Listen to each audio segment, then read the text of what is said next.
Je vous propose à la dégustation aujourd'hui une comparaison avec ma dernière vidéo où je vous ai parlé du Pomerol Petit Village en millésime 2012. Et aujourd'hui, il s'agit du château Malescaut Saint-Exupéry, quatrième cru classé de Margaux, troisième cru classé de Margaux en 1855.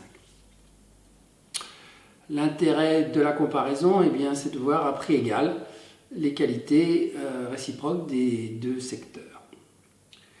Ce château est relativement modeste en surface, à peine 30 hectares, et dans la même famille depuis les années 50, les Huguères. Le deuxième vin s'appelle La Dame de Malescaut, ce qui n'est pas d'une originalité inoubliable.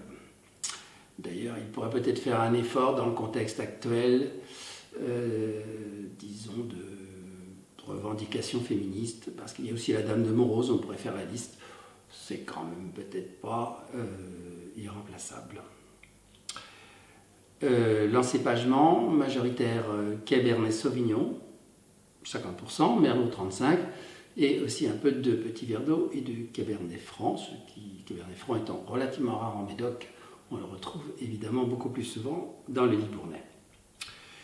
Et puis je fais un petit retour en arrière à propos du Pomerol. C'est vrai que je n'ai pas parlé de leur absence de ces vins-là, ainsi que de Saint-Émilion, dans ce fameux classement de 1855. C'est que tout simplement à l'époque, ils se vendaient beaucoup moins cher que les vins du Médoc, du Sauternais, et puis le fameux Aubryon en Grave. Donc le gouvernement s'est adressé directement à la Chambre de commerce de Bordeaux. Je vous rappelle d'ailleurs que les courtiers, pour préparer ce classement, ne se sont pas cassés la tête et ont simplement fait la moyenne des cours depuis plusieurs années. Et à vrai dire, si aujourd'hui on faisait la même chose, on aurait sans doute une vision assez nette de la hiérarchie actuelle. Étant entendu que les prix relatifs sont relativement peu discutables, ce qui n'a rien à voir avec les prix dans l'absolu. Nous allons donc goûter ce château Malescaut qui doit être à son apogée.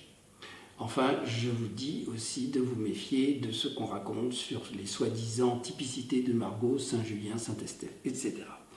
Il s'agit de grands terroirs et chaque vin a sa propre personnalité. Et il me paraît assez vain, pour un amateur du moins, de chercher absolument à cerner les caractères qui seraient liés à l'appellation. En plus, il existe d'excellents crus classés comme la Lagune qui est en appellation au Médoc. Alors on ne va pas aussi disserter sur le style au Médoc, on ne s'en sortirait pas. Goûtons ça.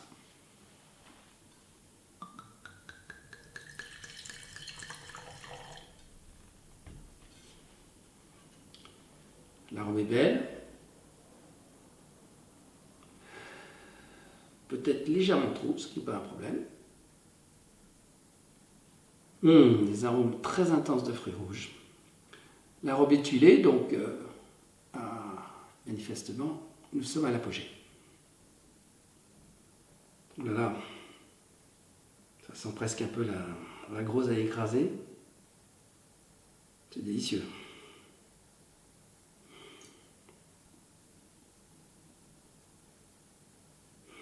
Les notes sont fruitées et florales. Les notes de réglisse sont très discrètes, très fines. Sacré nez, hein.